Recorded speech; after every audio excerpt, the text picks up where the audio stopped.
నమస్కారాలండి. ఈరోజు నెల్లూరు జిల్లాలో రాజ్యసభ సభ్యుడు వేమిరెడ్డి ప్రభాకర్ రెడ్డి గారు పార్టీకి రిజైన్ చేశారు.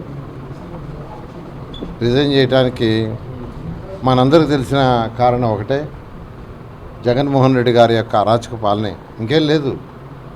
ఆయన ఒక నియంతగా పరిపాలన చేస్తున్నాడు.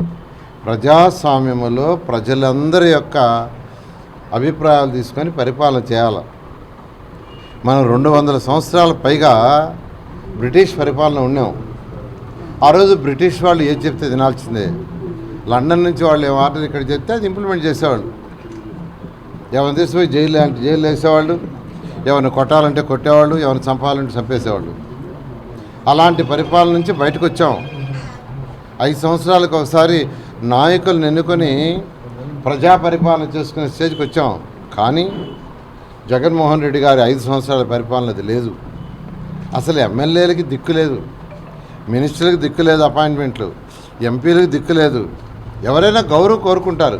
ఒక ఎంపీ అంటే గౌరవం అందరూ డబ్బుల కోసం రాజకీయాలకు రారండి. అందరూ డబ్బుల కోసం రాజకీయాలకు రారు, గౌరవం కోసం వస్తారు. డబ్బుల కోసం వచ్చేది ఎవరో కొద్దిమంది. కానీ ఈ జగన్మోహన్ రెడ్డి గారు ముఖ్యమంత్రి, గౌరవనీయులైన ముఖ్యమంత్రి జగన్మోహన్ రెడ్డి గారు ఎవరికి గౌరవం ఇవ్వాల, ప్రతిపక్ష నాయకుడికి ఇవ్వాల, ప్రతిపక్ష పార్టీకి ఇవ్వాల, వాళ్ళ పార్టీలు వాళ్ళకి ఇవ్వాల.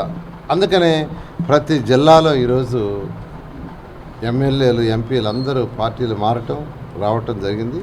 అదేవిధంగా ఈరోజు నెల్లూరులో కూడా ఒక ముఖ్య నాయకుడు, వైసీపీకి ఉన్న ముఖ్య నాయకుడు వేమిరెడ్డి ప్రభాకర్ రెడ్డి బయటకు వచ్చారు. నేను ఎప్పుడో చెప్పాను, వెయిట్ చేయండి, ఎన్నో విషయాలు జరుగుతాయి, మీరే చూస్తారని. ఈరోజు ఒక విషయం, త్వరలో ఇంకా కొన్ని విషయాలు వింటారు. Let us wait. ఈ వీడియో కనుక మీకు నచ్చినట్లయితే లైక్ చేయండి, షేర్ చేయండి, కామెంట్ చేయండి మరియు సబ్స్క్రైబ్ చేయండి. చూస్తూనే ఉండండి లిమ్రా టీవీ.